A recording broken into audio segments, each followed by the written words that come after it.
Breaking news చూస్తున్నాం. BRS నుంచి పోటీ చేసే ఎంపీ అభ్యర్థుల జాబితా ఒక్కొక్కటి విడుదల చేస్తున్నారు గులాబీ బాస్ కేసీఆర్.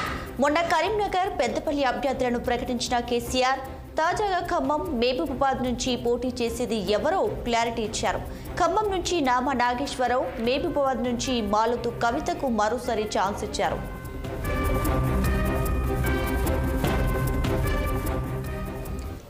ఇంతకీ తెలంగాణ భవన్లో జరిగిన సమావేశంలో ఏం జరిగింది, అధినేత ఇచ్చినటువంటి క్లారిటీ ఏంటి అనే పూర్తి డీటెయిల్స్ మా బ్యూరో చీఫ్ రాములు అందిస్తారు లైవ్ ద్వారా. Ramulu, over to you. వచ్చే లోక్సభ ఎన్నికల్లో పార్లమెంటు అభ్యర్థులను బీఆర్ఎస్ పార్టీ అధినేత కొద్దిసేపటి క్రితం ప్రకటించారు.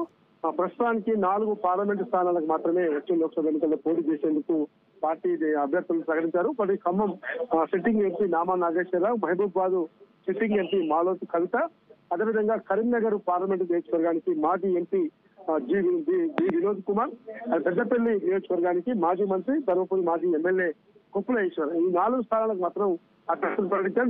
నిన్న కరీంనగర్, పెద్దపల్లి నియోజకవర్గ సమీక్ష సమావేశం జరిగింది. ఆ సమావేశంలో క్షుణ్ణంగా చర్చించి వచ్చిన కార్యకర్తల అభిప్రాయాన్ని తీసుకున్నారు. ఈ రోజు ఖమ్మము, మహబూబాబాద్ పార్లమెంటు నియోజకవర్గాల సమీక్ష సమావేశం జరిగింది. ఈ సమావేశంలో ఎంపీలు వజ్రాజు రవిచంద్ర, బండి పార్థసారథి రెడ్డితో పాటు ఎమ్మెల్సీ పల్లా రాజేశ్వర రెడ్డి, అదేవిధంగా కొంతమంది ఎమ్మెల్యేలు పాల్గొన్నారు. అయితే ముఖ్యంగా ఈ ఖమ్మం, భద్రాచలం, మహబూబాద్ పార్లమెంట్ నియోజకవర్గ సమీక్ష సమావేశానికి భద్రాచలం ఎమ్మెల్యే బెల్లం వెంకట్రావు దుమ్మ కొట్టారు. నిన్న ఆయన కుటుంబ సభ్యులతో కలిసి సీఎం రేవంత్ రెడ్డిని కలిశారు. ఈ నెల 11వ తేదీన భద్రాచలంలో ఇందిరమ్మ ఇళ్ల పథకానికి ముఖ్యమంత్రి రేవంత్ రెడ్డి శ్రీకారం చుట్టారు. ఆ కార్యక్రమంలో పాల్గొనాలని చెప్పి తెలుస్తా ఉంది. అయితే ముఖ్యంగా వచ్చే పార్లమెంట్ ఎన్నికల్లో ఇప్పటికే రాష్ట్రంలో బీజేపీ 9 స్థానాలను ప్రకటించింది.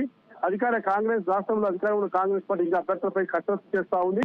ప్రస్తుతం బీఆర్ఎస్ పార్టీ మాత్రం 4 స్థానాలను ప్రకటించిన నేపథ్యంలో ఈ నెల 12వ తేదీన కూడా కరీంనగర్ జిల్లాలో ఎస్ఆర్ఆర్ కళాశాల గ్రౌండ్ లో ఎన్నికల ప్రచార సభకు కూడా శ్రీకారం చుట్టారు. Karimnagar SRR degree college ground లో ఎన్నికల శంకరావ సభ కూడా భారీ స్థాయిలో నిర్వహించాలని చెప్పి కేసీఆర్ నిర్వహించారు. ఈ మేరకి కరీంనగర్ పార్లమెంటు నియోజకవర్గ నేతలందరికీ కూడా ఆయన దిశానిర్దేశం చేశారు.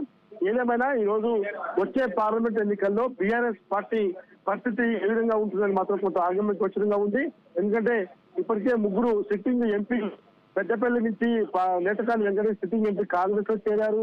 అదేవిధంగా నాగర్ కర్నూలు సిట్టింగ్ ఎంపీ రాములు బీజేపీలో చేరారు. అదేవిధంగా జహీరాబాద్ సిట్టింగ్ ఎంపీ బీబీ పార్టీలు బీజేపీలో చేరారు. ఈ నాగర్ కర్నూలు, జహీరాబాద్ ఇద్దరు కూడా మళ్ళీ బీజేపీ నుంచి టికెట్ సంపాదించుకున్నారు. పెద్దపల్లి నుంచి చేరిన నేతకాని వెంకటేష్ కు టికెట్ వస్తుందా లేదనే సంశయంలో ఉంది.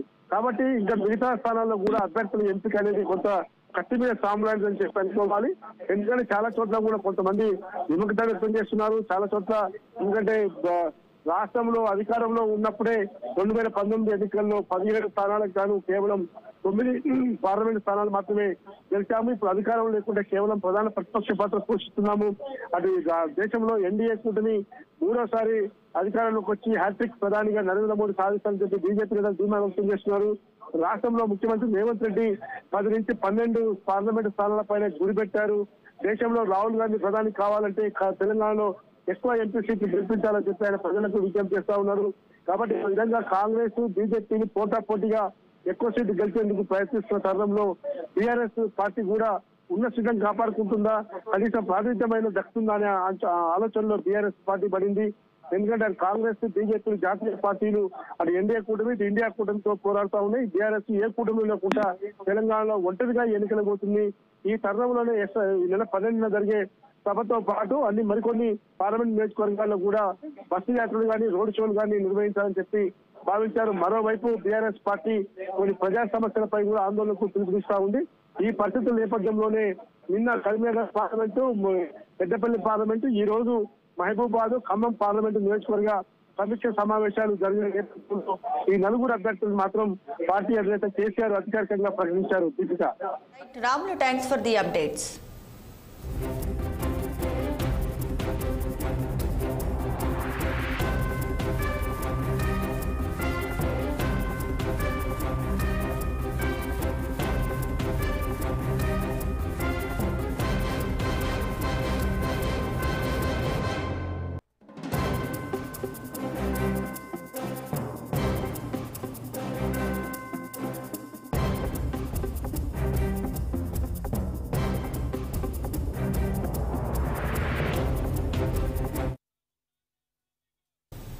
ఎల్బీ స్టేడియంలో భట్టి విక్రమార్క మాట్లాడుతున్నారు. లైవ్ లో చూద్దాం.